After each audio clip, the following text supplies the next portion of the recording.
Hey, I need your help with something. I was just sitting here writing this here piece of music.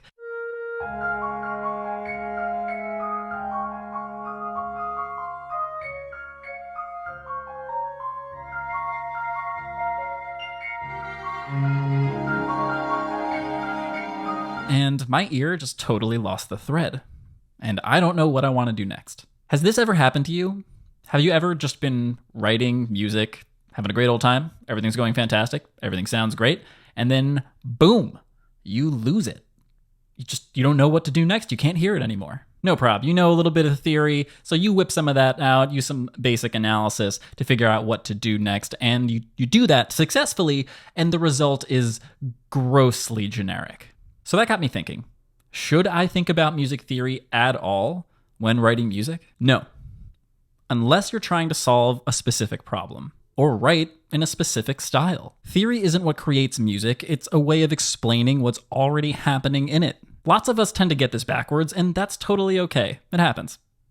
To most of us. It's really easy to get bogged down in terms and definitions, and thus forget something super important. If it sounds good, it is good. Being dogmatic about theory and doing everything to the letter is how we get that grossly generic sound. Yeah, it's gross because it sounds awful. We've all been there. We've all made that type of music. We've all done that same classic chord progression in the same root position chords and just been like, that's not right. This doesn't feel good. Our inner ear is where our original music comes from. We literally dictate from it as we're writing. We take it from here and put it in there. The computer is in front of me right now. You can't see it, but it's in front of me. Part of the process of getting better at writing music is refining your inner ear. This means getting better at listening to it and understanding what it's telling you. Music theory can be really helpful here because it gives words and terms to specific musical phenomena. This allows us to create a word association with that phenomena, with that concept, that feeling, that sound, and thus integrates and internalizes it into us and into our understanding and awareness of music to a greater degree. It allows us to engage with the material on a deeper level. We can use theory to help reignite our inner ear. This is the best place to bring in some analysis to see what we've been doing this entire time, what we've already written. Then we use our theory knowledge to come up with some educated guesses on what we might want to do next, what might sound good.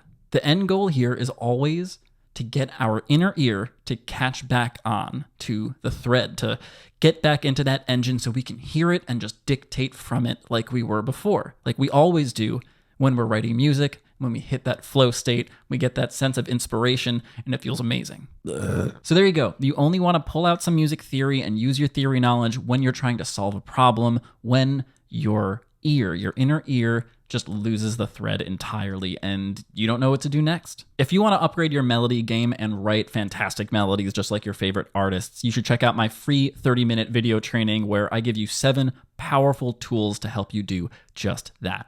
Head to justwritemusic.com to get your free training. There's a link down in the doobly-doo. Sometimes even just sitting down and picking up your instrument or opening up Sibelius or your DAW, even that is a really intense push for you. That task initiation is just the bane of your existence. If you're struggling like that, like I have in the past plenty of times, you should check out the video that's popping up on your screen now, which will help you understand why it feels like you just can't write music. Thanks so much for watching and for hanging out with me today. I'm Avi. Don't forget to be awesome.